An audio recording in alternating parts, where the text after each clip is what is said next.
मैंने मैंने तुम्हें पैसे भेज दिए। तेरा तोहफा तैयार है। तोहफा? कैसा तोहफा? एक ब्रीफकेस जिसमें भर दिया है मैंने तेरी सारी परेशानियों का हल। इस ब्रीफकेस में तेरे सारे खताओं की माफी, तेरी और तेरे परिवार की जान बची रहे, इसलिए तुझे बहुत सारी लाशें बिछानी है। क्या बोल रहे हो तुम? तेरी गाड़ी में रखा है तेरा तोहफा। मेरी गाड़ी में? क्या रखा है मेरी गाड़ी में? देखो तुम हर बार ये नहीं कर सकते। देखो मेरी हिम्मत जवाब दे चुके हैं, तुम बार बार मेरे साथ ये नहीं कर सकते। मैं पता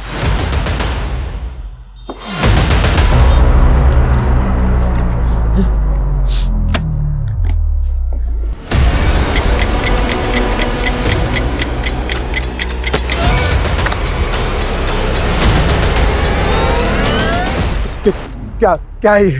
तुम्हारा तोहफा। इस ब्रीफकेस के 2 लॉक हैं। इस लॉक को दोनों को एक साथ खोलते ही तुम्हारा टाइमर चालू हो जाएगा, जो कि 2 मिनट का है। 120 सेकंड। 120 सेकंड बाद टिक टिक टिक। और अगर तुमने इस बॉम्ब को यानी कि इस ब्रीफकेस को 2 मिनट के अंदर बंद कर दिया तो टाइमर भी बंद हो जाएगा। देखो तुम पहले तुम मेरी बात सुनो। जल्दी से जाकर इस ब्रीफकेस को किसी भीड़-भाड़ वाले इलाके में रख दो, वरना देखो तुमने अब तक जो कुछ भी काम मैंने किया है, लेकिन प्लीज मैं ये नहीं कर पाऊंगा, बिल्कुल नहीं। नहीं करेगा तो तेरी खूबसूरत बीवी और कमसिन बेटी का क्या हाल होगा? 5 घंटे, सिर्फ 5 घंटे हैं तेरे पास। अगर 5 बजे तक धमाके की खबर नहीं मिली तो वरना। Hello hello hello.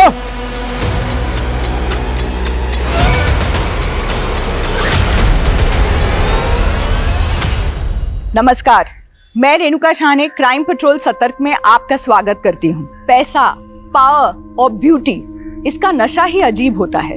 एक ऐसी मृग तृष्णा जिसकी होड़ में रोशनी कब अंधेरे में बदल जाती है पता ही नहीं चलता। अर्श की बुलंदी कब फर्श की गर्त में समा जाती है एहसास ही नहीं होता। हमारी चाह, हमारी तमन्ना हमें कभी कभी इतना मोहताज बना देती है कि हम हाथ फैलाते हैं तो गुनाह अपनी बाहें फैलाए सामने होता है।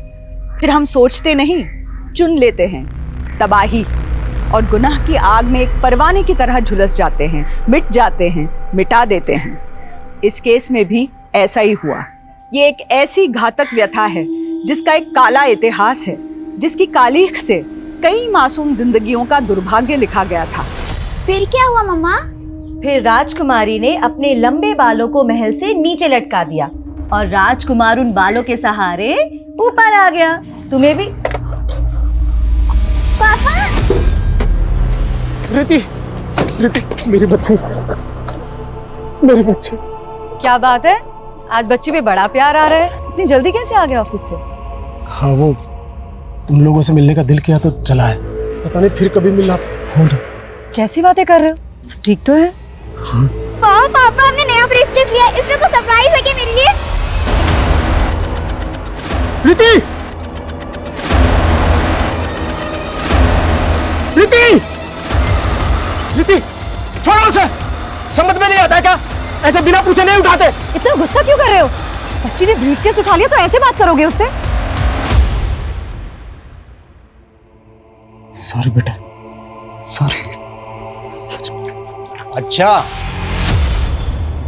आप घर पे ही हैं? वो एक क्लाइंट से मिलने आया था तो सोचा घर होता चलता हूँ। हाँ? क्या जीजा जी, आप तो मुझे देख के ऐसे खिसक रहे हैं जैसे क्रिमिनल हो। अरे क्या हुआ जीजा जी, इतने सीरियस क्यों? मजाक कर रहा हूँ, मजाक। अपनी बहन के साथ करना मजाक। चलता हूँ। अरे घर आ ही गए तो लंच करके जाइए ना। भूख नहीं है, तुम अपने भाई का चाय नाश्ता देखो।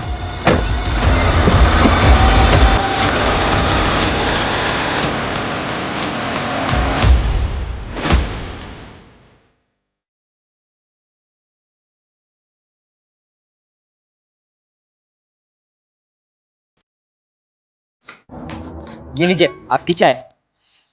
साहब आपकी गरम चाय।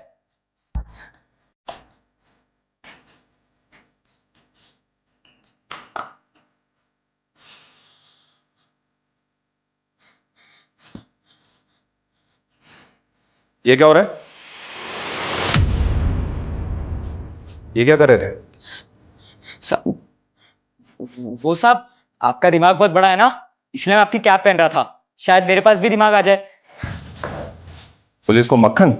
मक्खन नहीं साहब, चाय स्पेशल आपके लिए।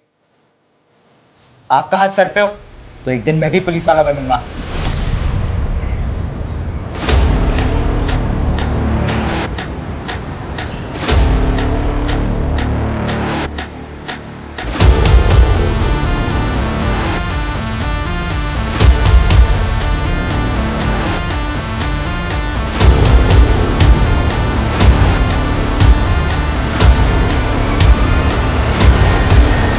इस ब्रीफकेस के दो लॉक हैं। इस लॉक को दोनों को एक साथ खोलते ही तुम्हारा टाइमर चालू हो जाएगा।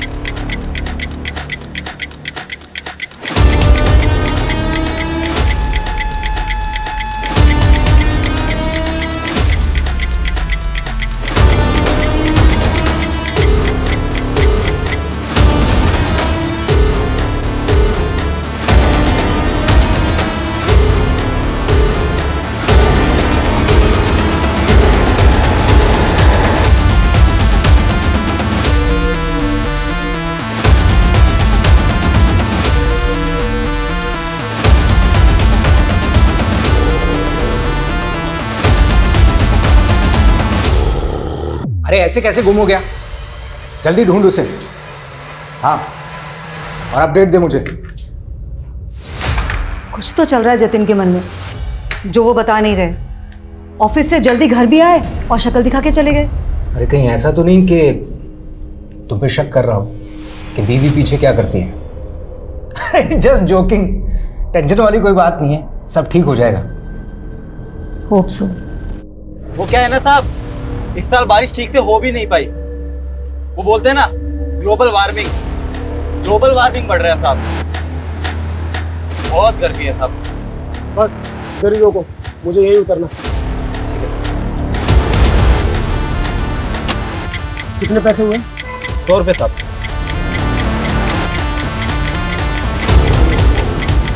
ये रखो। अरे साहब,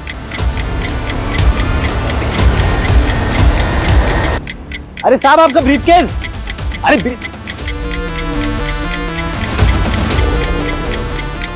साहब आपका ब्रीफकेस तो लेके जाओ। अरे साहब, देख के कौन चल सके के? सॉरी साहब अजीब आदमी हो, इतना महंगा ब्रीफकेस आपने ऑटो में छोड़ दिया, इसमें कुछ गड़बड़ तो नहीं? अरे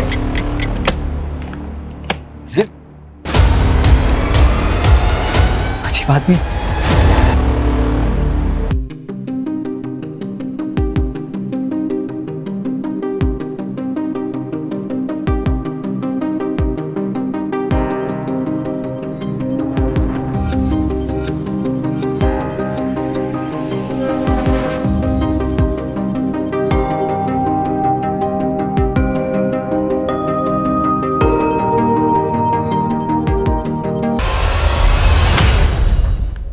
कहीं ऐसा तो नहीं कि मन्ना ने आपको रिश्वत दी और आपने उसे निकलने दिया?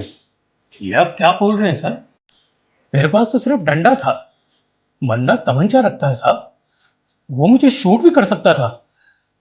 मैं तो बहुत डर गया था साहब। बस यही तो प्रॉब्लम है यादव जी, आप जैसे कई पुलिस वाले इस मन्ना जैसे गुंडों से डरते हैं या फिर पैसा लेके उसको जाने का रास्ता देते हैं। हम पुलिस इधर वहां खड़े खड़े हमारी बातें सुन रहे हैं? हाँ, चाय दे और निकल यहां से।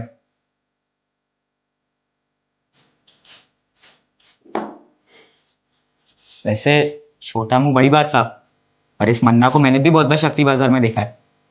बहुत रोब है इसका, वहां सब दुकान वाले से सलाम ठोकते और हफ्ता भी देते, पर पता नहीं क्यों पुलिस इससे डरती है।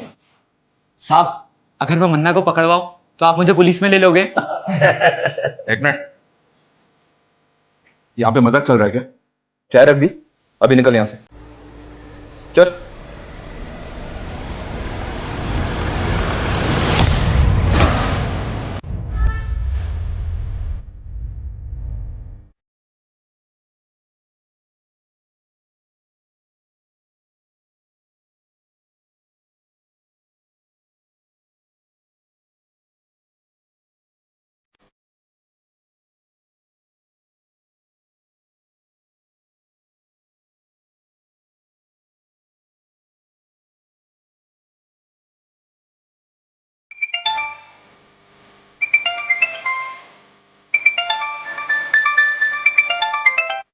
क्या रे, ये धमाके की ब्रेकिंग न्यूज की खबर दिखी नहीं मुझे अभी तक। मैं बेकसूर लोगों को नहीं मार सकता। मैं क्या मैं कलानगर थाने के सामने खड़ा है तो बड़ा चौड़ा हो रहा है तू। सुबह से मेरा शूटर तेरा पीछा कर रहा है।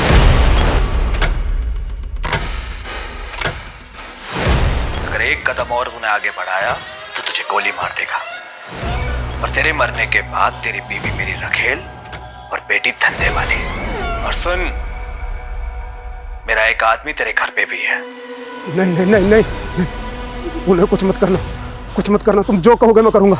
तो निकल वहां से अभी के अभी। और दोनों लोग खुलने के बाद जो 2 मिनट में धमाके वाली बात थी ना, वो कहानी थी, झूठी कहानी। टाइमर तो ऑलरेडी सेट कर रखा है मैंने। अब तो इसे खोल या मत खोल, धमाका तो होगा। अब कुछ देर है तेरे पास, कुछ देर। Hello hello hello.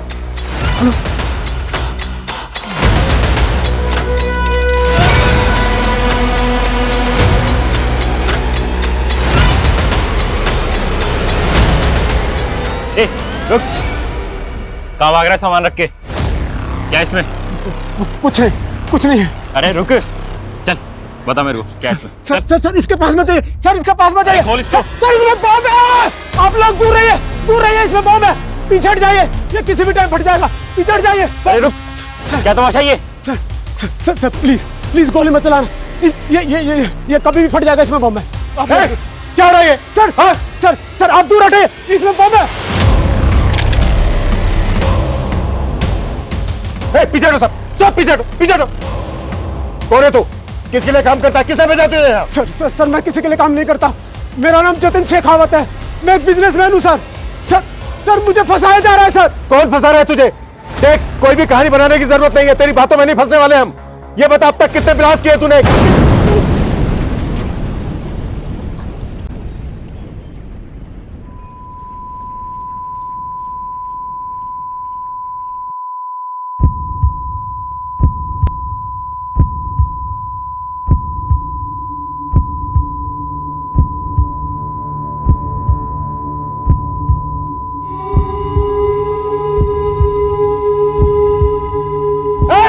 चल जाए।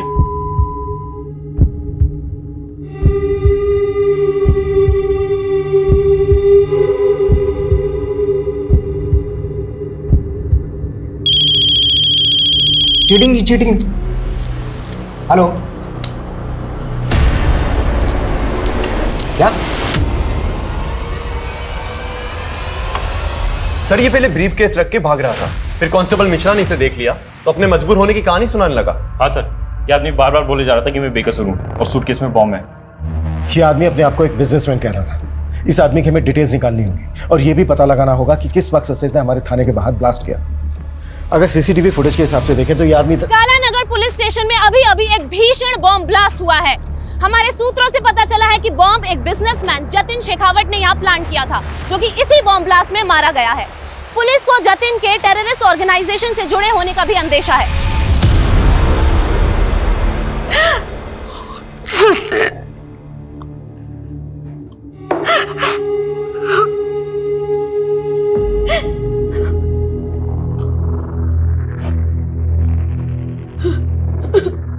किस टेरर ग्रुप के लिए काम करता था तुम्हारा पति?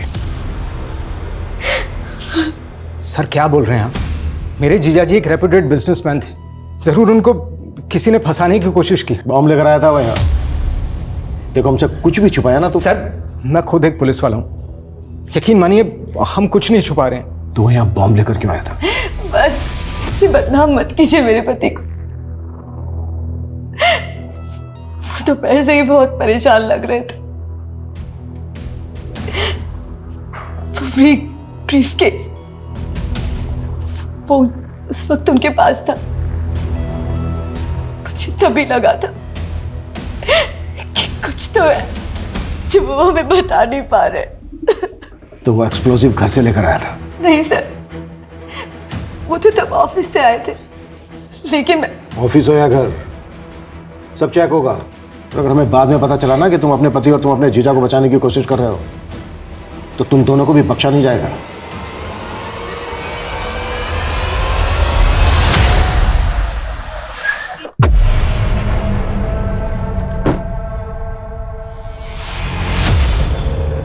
अबे तू कहाँ लेके आ गया मुझे यार? मेरा गैराज का काम बाकी बिना वर्दी के मेडल कैसे मिलता है बताता हूँ, देखते जा बस।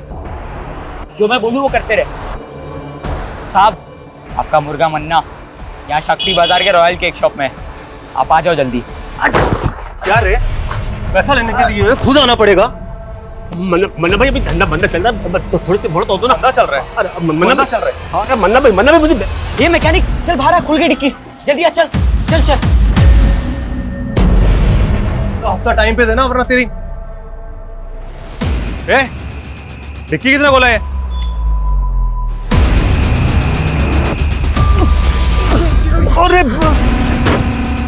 अरे डर मत, इधर आजा, शेर पिंजरे में बंद है। साहब, आपको मैंने ही कॉल किया था, आइए। आपका मुर्गा मन्ना यहाँ डिक्की में बंद है। मजा कर रहे हैं क्या? तूने मन्ना को बंद किया डिक्की में? हाँ साहब। डिक्की खोलो।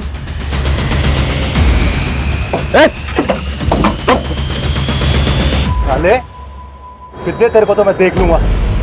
गाड़ी में डालो से, चुपचाप बैठ। Good job. थैंक यू साहब। अब तो आप मानते ना कि मैं पुलिस वाला बन सकता हूँ? पुलिस वाले को तो पता नहीं, पर मेरा खबरी बन गया है तू। सच्ची? तो साहब आप जल्दी जल्दी बताओ, अभी आगे क्या काम करना है ताकि मैं खबरी से पुलिस वाला बन जाऊं। इसी तरह अच्छा काम करता रहे। सर जतिन सर का बहुत ही क्लीन इंपोर्ट और एक्सपोर्ट का बिजनेस है सर, वो गलत नहीं हो सकते सर। ये इंपोर्ट एक्सपोर्ट का बिजनेस तो सिर्फ दिखावा है, यहाँ और क्या क्या होता है हम सब पता लगा लेंगे। जाके फाइल चेक करो उधर। आप बेवजह शक कर रहे हैं साहब, मैं खुद यहाँ 5 साल से काम करता हूँ, आप जैसा सोच रहे हैं वैसा कुछ नहीं है। लेकिन सर जब सुबह जतिन सर अचानक से यहाँ से निकले तो मुझे भी थोड़ा सा अजीब लगा था। और सर फ़ोन पे किसी से तो झगड़ रहे थे, हो सकता है किसी ने फंसाया उनको। सर कौन फंसाएगा उसे? सब इतना तो आइडिया नहीं है सर, लेकिन सर वो जो लड़की थी निवेदिता, वो पहले यहीं काम किया करती थी और तकरीबन 6 महीने पहले उसने सुसाइड कर लिया था। उस सुसाइड से इस ब्लास्ट का क्या कनेक्शन है? सर सुसाइड करने के बाद निवेदिता का बॉयफ्रेंड यहाँ आया था, शकील। निवेदिता! छोड़ो मुझे! सर निवेदिता कहाँ है? छोड़ो मुझे! निवेदिता! छोड़ो मुझे! सर निवेदिता ने सुसाइड नहीं किया, बल्कि इस आदमी ने मारा! बकवास कर रहा है मुझे! बकवास कर रहा है! पकड़ा है। लेकिन सर उसके बाद प्रूव हो गया था कि निवेदिता ने सुसाइड ही किया था। लेकिन उसने सुसाइड क्यों किया? सर मुझे कैसे पता होगा, जब वो यहाँ काम किया करती थी तो कभी टाइम पे नहीं आई और हफ्ते में 3-4 बार तो हाफ डे में निकल जाती थी। सर पता नहीं क्या करती थी ऐसा। और जब सर जतिन सर ने उसको नौकरी से निकालने की धमकी दी तो उसने उल्टा जतिन सर पर ही मोलेस्टेशन का केस लगा दिया था। सर बहुत अजीब लड़की थी। जतिन के घर और उसके ऑफिस से कुछ भी सस्पिशियस नहीं मिला, लेकिन ब्लास्ट में जो बारूद का इस्तेमाल किया गया है वो माइंस ब्लास्ट में इस्तेमाल किया जाता है। पता करो उसके कॉन्ट्रैक्ट में कौन कौन ऐसे लोग थे जो इस तरह की बारूद का उसके लिए बंदोबस्त कर सकते। जी सर हमें जतिन का फोन मिला है। फोन तो पूरी तरह से डैमेज हो चुका है, लेकिन सर इसमें 2 सिम स्लॉट्स हैं। उनमें से एक स्लॉट में उसकी सिम है जो उसका बिजनेस नंबर था। हमने उसके CDR भी निकाले सर। ब्लास्ट वाले दिन एक नंबर से लगातार उसे कॉल्स आ रहे थे। सर ऐसा लग रहा है जैसे कि कोई उसे इंस्ट्रक्शन दे रहा हो। अगर जतिन का इंटेंशन ब्लास्ट करने का होता तो अपना बिजनेस नंबर इस्तेमाल क्यों करता? बार बार कह रहा था कि उसको मजबूर किया जा रहा है, मजबूर किया जा रहा है। क्या जतिन वाकई में सच बोल रहा था? लेकिन सर कोई टेररिस्ट ग्रुप किसी अनजान आदमी से बॉम्ब प्लांट करवाए, ये पॉसिबल है? लेकिन हम टेरर एंगल को रूल आउट नहीं कर सकते। शायद जतिन का स्लीपर सेल की तरह इस्तेमाल किया गया हो। स्लीपर सेल वो क्या होता है सर? ये स्लीपर सेल एक तरह से उग्रवादी ही होते हैं जो आम लोगों के बीच में रहकर उग्रवादी गिरोह के लिए काम करते हैं। हमें पता चला है कि कमला नगर में एक ऐसा ही स्लीपर सेल पनप रहा है। कमला नगर? सर वहां पे तो मेरी झोपड़ी है। जानता हूं, तभी तो ये काम तो मैं दे रहा हूं। उसे ढूंढोगे? आप ऑर्डर दो, क्या करना है? सर आप ऐसे नाम जानकर किसी को भी उठा लोगे क्या? सर मैं मानता हूं कि मैंने उस जतिन को मारने की धमकी दी थी क्योंकि उसने मेरी गर्लफ्रेंड के साथ। लेकिन निवेदिता ने जो जतिन पर मोलेस्टेशन का चार्ज लगाया था वो साबित तो नहीं हुआ। हाँ सर, लेकिन निवेदिता के साथ शोषण जरूर हुआ था और उस जतिन की वजह से उसने पहले भी। निवेदिता, क्या कर रही हो तुम? छोड़ो मुझे, मर जाना चाहती हूँ मैं। वो मुझे मॉलेस्ट करता है और पुलिस वाले मुझे जलील करते हैं, कहते मैंने झूठा केस किया है। सब जतिन ने अपने पैसे और पावर के बल पे अपने आप को बचा लिया था और उसका साला भी तो पुलिस में है। ऐसा ही विनोद? हाँ जानते हैं उसको, वो देख रहा था ये केस। हाँ सर, आपको नहीं लगता है कि उसने अपने जीजा को बचाया होगा? वो हम देख लें, लेकिन पहले तू ये बता, तेरे किसी भी आईडी में तेरे बाप का नाम नहीं है। आया कहाँ से तू? सर मैं अनाथ हूँ, कानपुर के एक अनाथालय में पला पड़ा। आप चाहे तो पता कर सकते हैं। और निवेदिता? हमें पता चला है उसका अंतिम संस्कार भी तूने किया है। उसकी फैमिली? निवेदिता भी मेरी तरह अकेली और बेसहारा थी और इसी का फायदा उठाकर उस जतिन ने उसे अपना शिकार बनाया।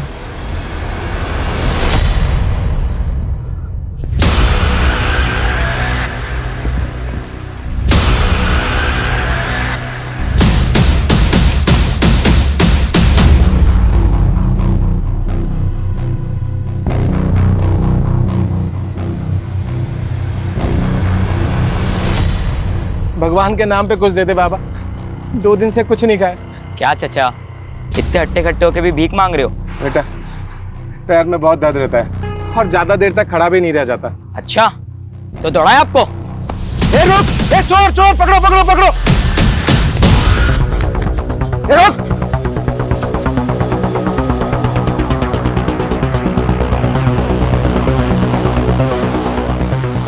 साहब आपका खबरी, वो जमुना नगर के पास जो चौराहा है ना, वहां पे आ जाओ।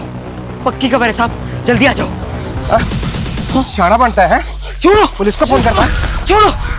ए रुक, रुक।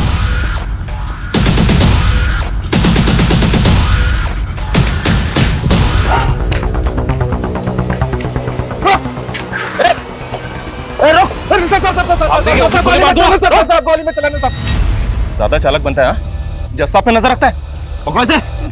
साहब ये आपका स्लीपर सेल, ये देखिए।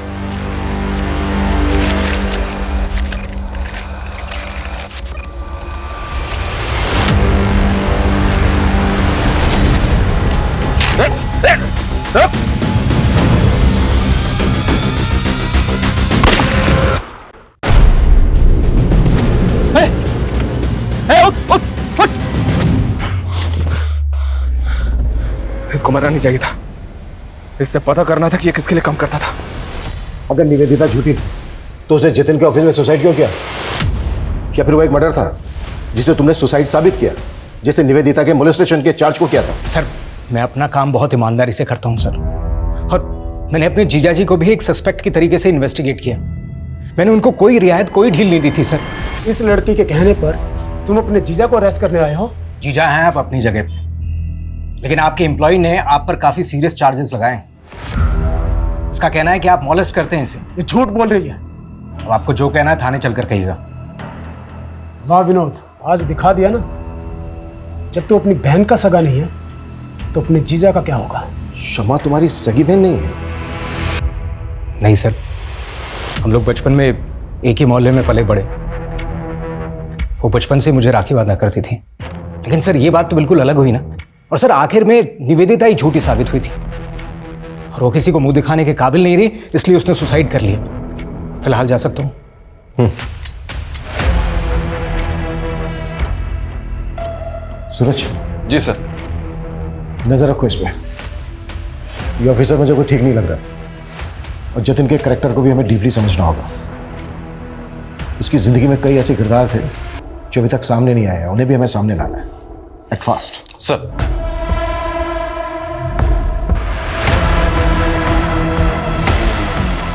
सुबह सुबह क्या मुंह लटका के बैठे हुए हैं आप, और दाढ़ी भी नहीं बनाई अभी तक। आइए पहले नाश्ता कर लीजिए, फिर। भूख नहीं है मुझे। बिना खाए कहाँ जा रहे हैं आप? जानू में जा रहा हूँ। सुनिए तो।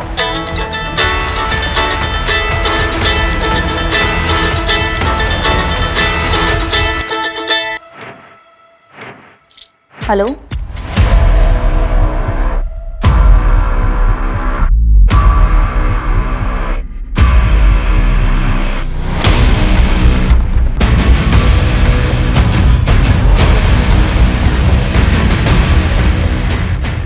सर मैंने जतिन का बैंक अकाउंट चेक किया तो एक बात बड़ी अजीब लगी। एक लंबे समय से जतिन अपनी कंपनी का पैसा इस तरह के कई अकाउंट्स में भेज रहा है जो उसकी कंपनी से बिल्कुल भी कनेक्टेड नहीं है। हालांकि सारे ट्रांजैक्शन छोटे छोटे थे, लेकिन ओवर द टाइम ये अमाउंट बड़ा बन चुका था सर। और पहला ट्रांजैक्शन तब हुआ था जब जतिन पे मोलेस्टेशन के चार्जेस लगे हुए थे। किसका अकाउंट है? किसी शीतल देवी के नाम से अकाउंट है। उम्र लगभग 75 साल। 75 साल? हो सकता है इन बूढ़ी औरत के नाम से एक फेक अकाउंट खोला गया जिसमें जमा किया गया पैसा गलत एक्टिविटी में इस्तेमाल होता। सूरज एक काम करो, शीतल देवी के अकाउंट की डिटेल्स निकालो। सर, निवेदिता और उसके बॉयफ्रेंड के बारे में एक इंपॉर्टेंट बात पता चली है। क्या? सर, ये दोनों 9 महीने पहले जबलपुर में थे और जबलपुर में निवेदिता पर कई लोगों को पिरामिड स्कीम में फंसा के पैसे गबन करने का इल्जाम है। तो क्या निवेदिता ने जतिन पर मोलेस्टेशन का झूठा चार्ज लगाया था? अगर ऐसा है तो निवेदिता के सुसाइड करने की असली वजह क्या होगी?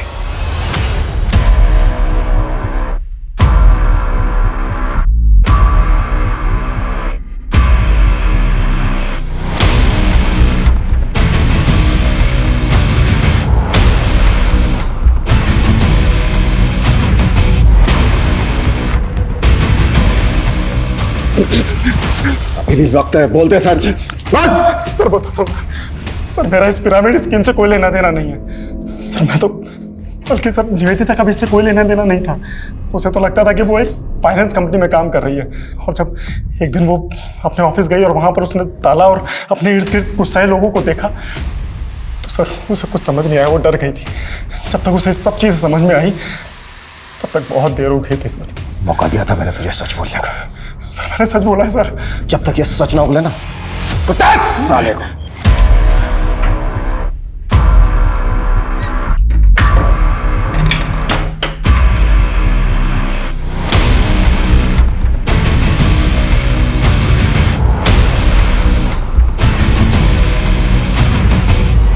अनंत, तुमने मुझे डरा दिया था। यहाँ क्यों सो रहे? खाना भी नहीं खाया तुमने? तुम्हारा ही इंतजार कर रहा था। बहुत लेट कर दिया आज। वो आज काम थोड़ा ज़्यादा था। I am sorry. सब मेरी गलती है। अगर मैंने उन चीटर्स के साथ में पार्टनरशिप नहीं की होती तो शायद आज मेरा ये। अनंत, दिल छोटा मत करो, सब ठीक हो जाएगा। मैं हूं ना तुम्हारे साथ। तुम फिर से कर पाओगे, मुझे पता है। मुझे नहीं लगता कि मैं वो सब फिर से दोहरा पाऊंगा।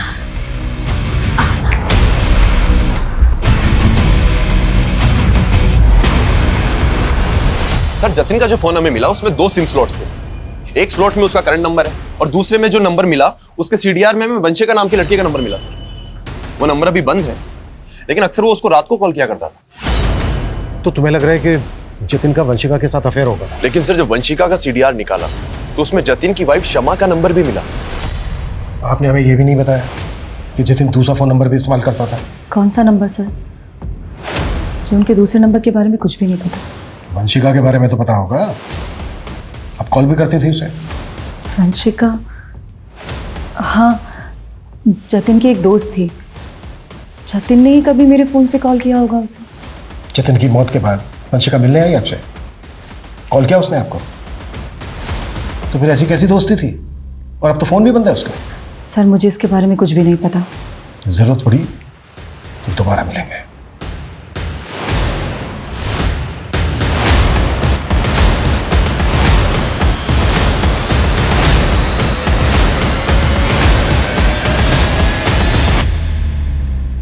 हाँ शमा, वो इंस्पेक्टर आया था, उसे वंशिका के बारे में पता चल गया। तू डर मत, कुछ नहीं होगा। सर ये वही शीतल देवी है जिनके अकाउंट में जतिन लगातार पैसे भेजता रहता था। बैंक वालों का कहना है कि इनका एड्रेस बिजनौर का है, लेकिन काफी टाइम से ये वहां नहीं रह रही। मुझे अभी भी डाउट है कि इस अकाउंट को शीतल देवी ऑपरेट कर रही है या फिर कोई और। सर मैं बाकी डिटेल्स निकलवाता हूँ। सर वंशिका आपसे खुद मिलने आई है। सर आप लोग मेरे पुराने एड्रेस पे गए थे। मेरे एक नेबर से पता चला कि आप लोग मुझे ढूंढ रहे हैं, इसलिए मैं यहाँ पे। आपने अचानक अपना घर बदल लिया, फोन नंबर भी बंद कर दिया, क्यों ऐसा? मैं वहां से जाना नहीं चाहती थी, मुझे मजबूर किया गया। किसने मजबूर किया? जतिन के साथ क्या रिश्ता था तुम्हारा? इतने कॉल्स क्यों होते थे तुम दोनों के बीच? सर मैं जतिन को लाइक करने लगी थी, लेकिन वो मेरी मजबूरी का फायदा उठाकर मेरा शोषण कर रहा था। जतिन एक बॉम्ब ब्लास्ट में इन्वॉल्व था। इस गलतफहमी में मत रहना कि तुम्हारी कोई भी कहानी चल जाएगी। नहीं सर मैं सच बोल रही हूँ। सर मैंने कुछ नहीं किया, इस बारे में मैं कुछ नहीं जानती। सर जतिन ने मेरा वीडियो बनाया और मुझे तब तक इस्तेमाल किया जब तक वो मुझसे बोर नहीं हो गया। और सर मैंने कोशिश भी की थी पुलिस में कंप्लेंट करवाने की, लेकिन उसकी बीवी और साला दोनों मेरे पीछे पड़ गए थे। सर पहले मुझसे मेरा पति छीना और अब कोर्ट में उसके खिलाफ जाकर मुझसे मेरी इज्जत छीनना चाहती है। देखिए आप लोग। देख लड़की, जो कुछ हुआ उसे भूल जा। मैं खुद पुलिस हूँ, केस करने से कोई फायदा नहीं होगा। सर मैं बहुत डर गई थी, इसलिए मैंने वो जगह ही छोड़ दी और अपना नंबर बंद करके मैं दिल्ली चली गई। फिलहाल तुम जा सकती हो, जरूरत पड़ी तो फिर बुलाएंगे।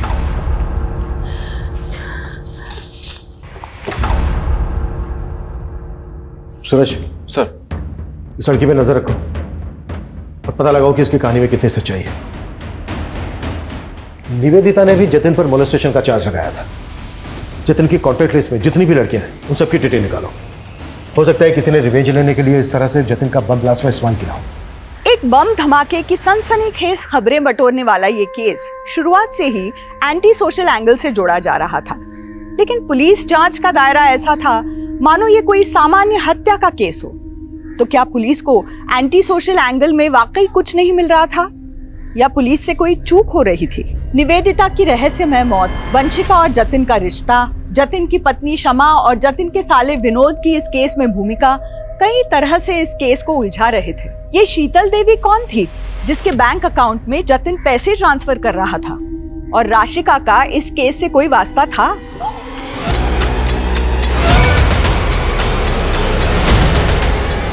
आखिर राशिका का कत्ल किसने और किस मकसद से किया था? इस केस के कई और भी राज थे जो अभी तक बेपर्दा होने बाकी थे। हौसला रखो उस्मान, हम भले ही केस हार गए लेकिन तुम हिम्मत मत हारो, मैं पूरी जान लगा दूंगा। कैसे हार ना मानूं? मैं उस्मान हूं तो मैं झूठा हो गया? हर बार हमारी जमात के साथ नाइंसाफी होती है। मेरी आंखों के सामने मेरे बेटों को मार दिया। आमिर, मैंने उसके गुनहगार को अपनी आंखों से देखा और मेरा ही बयान पलट दिया। ये इंसाफ? उस्मान भाई देखो, मैंने तुम्हारा केस पूरी तरीके से पक्का बनाने की कोशिश की थी, लेकिन क्या पक्का केस? आपने तो कहा था कि सारे सबूत उसके खिलाफ, सब बेकार हो गए। इतना नाउम्मीद मत हो उस्मान, हम अभी भी हाई कोर्ट जा सकते हैं। अब हाई कोर्ट हो या सुप्रीम कोर्ट, जब तक उस नेता को फांसी के फंदे पर नहीं चढ़ा देता तब तक मैं चैन से बैठने वाला नहीं। ये पोस्टर हर जगह लगा दो, कोई भी जगह छूटनी नहीं चाहिए। इस बार जीत हमारे मनोज भैया की। और बाहुबली, तैयारी कैसे चल रही है? राम राम मनोज भैया, कृपा है आपकी। जाओ अपना काम करो। मनोज भैया हमारी तैयारी तो बहुत जोर शोरों से चल रही है, लेकिन ये आपके जो कारनामे है ना, कहीं आप कोई हवा ना कर दे। क्या बक रहा है तू? आप टेंशन मत लो, आप ना चुनाव की तैयारी करो। हमें ना आपका पत्ता साफ नहीं होने देंगे। आप मेरे जीजा के कातिल को तो पकड़ नहीं पा रहे, उल्टा आप हमें परेशान कर रहे हैं। मैं जतिन के कातिलों से ही तो बात कर रहा हूँ, ऐसा ही विनोद। तू और तेरी बहन कुछ भी बोल रहे हैं आप। जतिन का असली चरित्र हमारे सामने आ गया है। जतिन लड़कियों को अपनी हवस का शिकार बनाता। निवेदिता, वंशिका, गीता, स्वीटी, बहुत लंबी लिस्ट है। वो लड़कियों के साथ खिलवाड़ करता और तू बचाता उसको, और उसकी आदतों से बाद में तुम दोनों इतना तंग आ गए कि तुम लोगों ने सोचा कि उसी को हटा देते हैं रास्ते से। क्या कहना चाहते हैं आप कि हमने फोर्स किया उन्हें बॉम्ब रखने के लिए? पर वंशिका को पुलिस कंप्लेंट फाइल ना करने के लिए तो फोर्स किया था ना तुम दोनों ने।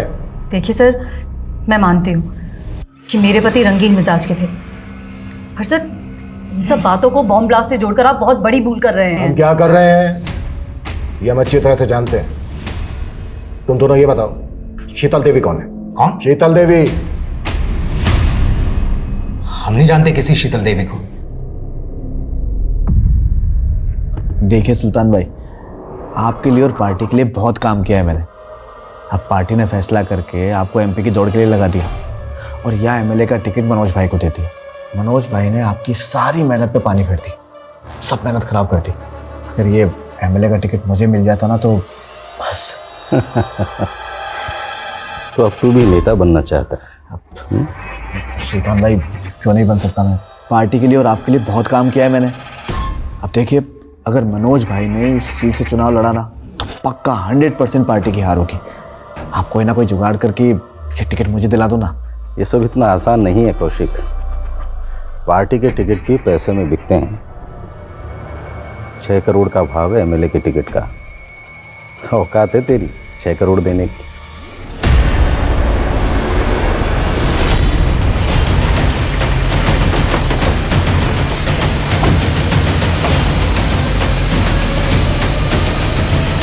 पीछे चलिए आप, पीछे चलिए।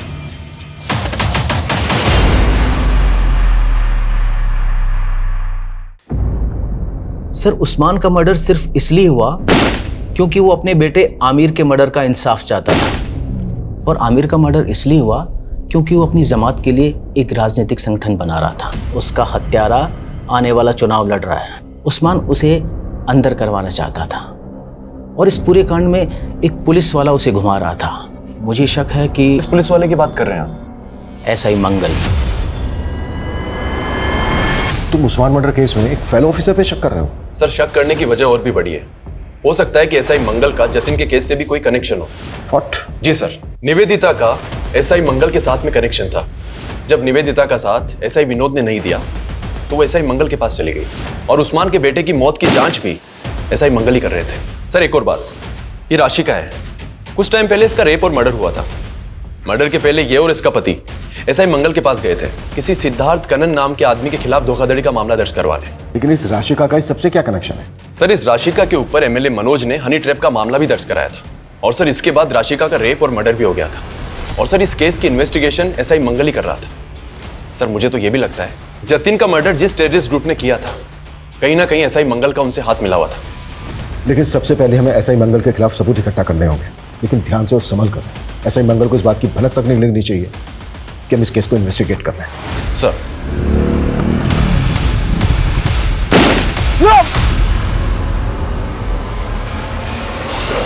सर मैं एसआई मंगल को इन्वेस्टिगेट कर रहा था तो मुझे शीतल देवी के साथ उसका कनेक्शन मिला।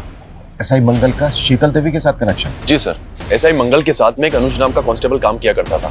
शीतल देवी उसी अनुज की नानी है जिसके अकाउंट में जतिन पैसे भेजा करता था।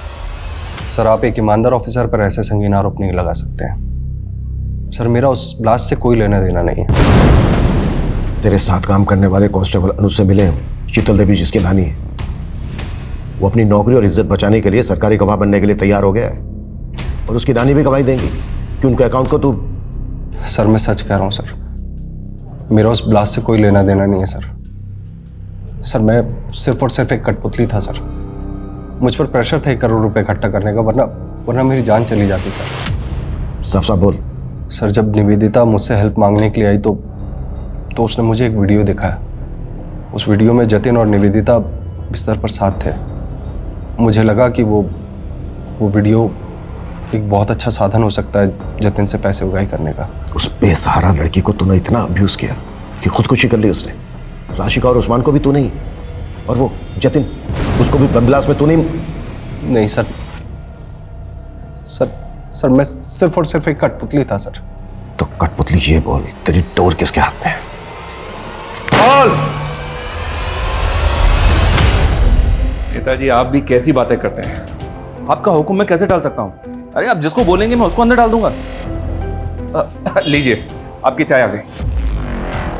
लीजिए, चाय पीजिए, जाओ। देखिए, ऐसी कोई बात नहीं है, आप बिल्कुल बेफिक्र रहिए। आप चाय का आनंद लीजिए। प्रताप सर तो पुलिस है, तो ये अंदर कौन उनकी कुर्सी पे? वो नेताजी हैं। नेता पुलिस से बड़े होते हैं, पुलिस इनके इर्द गिर्द घूमती है। अच्छा, फिर तो मुझे पुलिस नहीं नेता बनना है। हमारे विधानसभा क्षेत्र में इतना प्रचार प्रसार करो कि सभी के जुबान पर सिर्फ हमारा नाम होना चाहिए। कौशिक भैया जिंदाबाद, कौशिक भैया जिंदाबाद।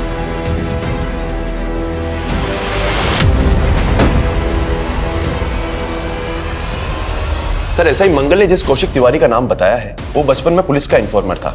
देखते ही देखते पॉलिटिशियन सुल्तान का दिल भी उस पर आ चुका था। उसके सर पर सुल्तान का हाथ है। एमएलए का टिकट भी उसको सुल्तान नहीं दिलवाया सर। अभी कुछ टाइम पहले उस पर अटैक हुआ था जिससे पब्लिक की सिंपैथी उसके साथ हो गई। सर, उस पर हाथ डालना आसान नहीं है। जानता हूं थोड़ा मुश्किल है, लेकिन मैंने डीसीपी सर से बात की है। अगर हमारे पास उसके खिलाफ स्ट्रॉन्ग एविडेंस है तो उसका अरेस्ट वारंट हमें जरूर मिलेगा। ऐसा ही मंगल और अनुज के स्टेटमेंट पे आप लोगों को वारंट मिला है, लेकिन आप लोग मेरे खिलाफ अदालत में कुछ प्रूव नहीं कर पाएंगे। जितने दिन मुझे अंदर रखेंगे उतना ही मैं जनता के सामने पॉपुलर हो जाऊंगा और फिर मैं इसे अपने विरोधियों की साजिश साबित कर दूंगा। जैसे तूने खुद पे अटैक करवा के ये साबित कर दिया, और भी बहुत सारे सबूत है हमारे पास तेरे खिलाफ। जतिन जिन शीतल देवी के अकाउंट में पैसे ट्रांसफर करता था, उनके अकाउंट से तेरे चमचों के अकाउंट पर पैसा ट्रांसफर होता था। ऐसा ही मंगल को तूने 1 करोड़ रुपए इकट्ठा करने का टारगेट दिया। राशि का उस्मान का बेटा आमिर, जतिन जिस बम ब्लास्ट में मारा गया। हाँ, मरवाया मैंने सबको। आखिर थे क्या वो मेरे लिए? सिर्फ मोहरे। देखो, मैं पहले तुम्हें बहुत पैसे ट्रांसफर कर चुका हूँ। अब मेरा और निवेदिता का वीडियो डिलीट करो प्लीज। तेरा तोहफा तैयार है, एक ब्रीफकेस। इस ब्रीफकेस में तेरे सारे खताओं की माफी है। जतिन से बहुत सारा पैसा वसूलने के बाद मैंने उसका इस्तेमाल करके पॉलिटिशियन मनोज के इलाके में बम धमाका करके उसकी छवि बिगाड़ने का पूरा बंदोबस्त कर लिया था। नेता के जाने के बाद बाहुबली को टिकट मिलता है और मुझे इस टिकट की कीमत अदा करने के लिए 6 करोड़ रुपए की रकम अदा करनी थी। तो मैंने उसी वक्त से अपने सारे जानने वाले पुलिस वाले और गुंडों को जुगाड़ में लगा दिया। उस्मान और उसके बेटे आमिर को भी पॉलिटिक्स में आना था। उस्मान का बेटा अपनी जमात इकट्ठी कर रहा था, लेकिन मनोज नहीं चाहता था कि उसके इलाके में कोई भी संगठन बने जिससे उसका वोट कम हो। लेकिन मनोज को तब तक यह भी नहीं पता था कि जो मैं सब कुछ कर रहा हूं ना, वो उसके लिए नहीं, मेरे लिए कर रहा था। अबे अंधा है क्या? दिखता नहीं तुझे? बेटा दे बेटा, साले अबे बेटा चल बेटा यहाँ से चल। और फिर उसका बाप अपने बेटे को इंसाफ दिलाने के लिए कोर्ट चला और इधर पीएसआई मंगल मेरे इशारे पर सबूतों को कमजोर करता रहा और फिर एक दिन केस हार गया। और जब उसने हाई कोर्ट जाने का सोचा तो क्या करता? खत्म तो करना ही था, कर दिया। राशिका को क्यों मारा? राशिका का पति कर्जे में डूब गया था। वो मंगल के पास मदद मांगने के लिए आई थी और मुझे मनोज और अपने विद्रोही नेताओं की छवि बिगाड़ने के लिए एक औरत की जरूरत थी। मदद मांगने आई थी मैं आपसे मंगल जी के कहने पे, और आप कह रहे मुझे दूसरों के साथ सोना होगा? हाँ, सोना होगा। इस सीट पर खड़े होने वाले सारे नेताओं के राज मुझे लाकर देने होंगे। मैं अपने खिलाफ कोई भी कमजोर कड़ी जिंदा नहीं छोड़ना चाहता था, इसलिए राशिका को भी मार दिया। टीनेजर कौशिक में जो जज्बा था, वो जज्बा उस उम्र में होना काबिले तारीफ है, लेकिन बड़े सपनों की राह में गुमराह अंधेरों के पड़ाव भी मिलते हैं। वहां जब कोई हाथ पकड़ के सुधारने वाला नहीं होता तो लोग अक्सर जुगनुओं की चमक को भी कामयाबी का सूरज समझ बैठते हैं। और वो सुबह कभी नहीं आती जिसकी चाह में लोग अपना सब कुछ खो चुके होते हैं, और जब आंखें खुलती हैं तो एहसास होता है कि जिस सपने को हमने पल पल जिया था वो सपना एक गुल्लक की तरह टूट गया, और जिसे हम छोटी छोटी खुशियों के सिक्के समझ के जोड़ रहे थे, असल में वो हमारे गुनाहों का सरमाया था जिसका कर्ज उतारने के लिए ताउम्र पल पल सलाखों के पीछे काटना होगा। इसी के साथ अब मैं रेणुका शाह आपसे विदा लेती हूँ। हम फिर मिलेंगे ऐसी एक कहानी के साथ जो रखेगी आपको सतर्क और जिंदगी को सुरक्षित। तब तक अपना और अपने परिवार का ख्याल रखिए और देखते रहिए क्राइम पेट्रोल सतर्क। जय हिंद।